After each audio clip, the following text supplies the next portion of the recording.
నాగారం ప్రజలందరికీ పేరు పేరున హృదయపూర్వక నమస్కారాలు. ఈరోజు ఒక మైనర్ బాలిక గురించి కొన్ని పత్రికలు, కొంతమంది వ్యక్తులు ముఖ్యంగా తప్పుడు సమాచారాన్ని ప్రచారం చేశారు. అది ఏంటిది ఎట్లా అనేది పూర్తి స్థాయిలో ఇటు పోలీస్ అధికారులు, ఇటు మా ఉమెన్ అండ్ చైల్డ్ వాళ్ళు ఎంక్వైరీ చేసి కొన్ని వాస్తవాలు పెట్టడానికి, ప్రజల ముందు పెట్టడానికి మేము ఈరోజు ప్రెస్ మీట్ పెడితే ఎటు నాగరంలో ఉన్న కొన్ని పత్రికలు, కొంతమంది మీడియా సోదరులు బహిష్కరించి రోడ్ ఎక్కాల్సింది మీరు కాదు. ఈరోజు మీరు కాంగ్రెస్ మహిళా నాయకురాలు కొడుకు అన్నారు, మేము ఎక్కాలి. ఈరోజు ఒక చిన్న బాలిక మీద గర్భం దాల్చిందని తప్పుడు వార్తలు రాసిన ఆ కుటుంబాలు వచ్చి మీ ఇంట్లో ముంగట కూర్చోవాలి, వాళ్ళు రోడ్ ఎక్కాలి. తప్పుడు వార్తలు స్ప్రెడ్ చేయడం కాకుండా ఇంకా గొప్ప ఏదో చేసినామని రోడ్ ఎక్కి ధర్నాలు చేసి కాంగ్రెస్ వాళ్ళు ఏదో బెదిరించారో, ఏం బెదిరించారో వాస్తవాలు తీసుకొని రండి. తప్పు చేసిన వ్యక్తి ఎవడైతుంటాడో వాడిని శిక్షిస్తామని చెప్పినాం.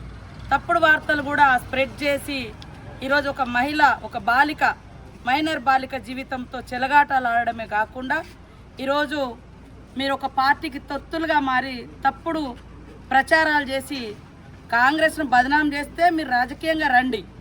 కానీ ఒక మైనర్ బాలికను ఈ వివాదాల్లోకి లాగి ఆ కుటుంబానికి మానసిక క్షోభను చేయడమే కాకుండా ఇవాళ రోడెక్కి మేము సీతక్క ప్రెస్ మీట్ను బహిష్కరించడం అని చెప్పుకోవడం గొప్పతనమా?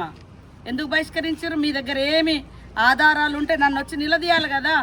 మీ కాంగ్రెస్ లీడర్ తప్పు చేసిండు, లేదా మైనర్ బాలికకు అన్యాయం జరిగింది, ఎందుకు నువ్వు స్పందించమని అడగకుండా రోడ్ ఎందుకు ఎక్కిరా మీరు? ఏటు నాగారం ప్రజలు ఆలోచించాలి. అన్ని పత్రికల యాజమాన్యాలకు కూడా లెటర్లు రాస్తాం. ఒక మైనర్ చిన్న పిల్ల మీద, 14 సంవత్సరాల అమ్మాయి మీద తప్పుడు వార్తలు రాసి తర్వాత అదే విలేకరులు మళ్ళీ రోడ్డెక్కి ధర్నా చేస్తున్నారు. వాళ్ళ నాట ఎవరు బెదిరించారో, ఏం బెదిరించారో మేము బయటకు పట్టుకొస్తాము.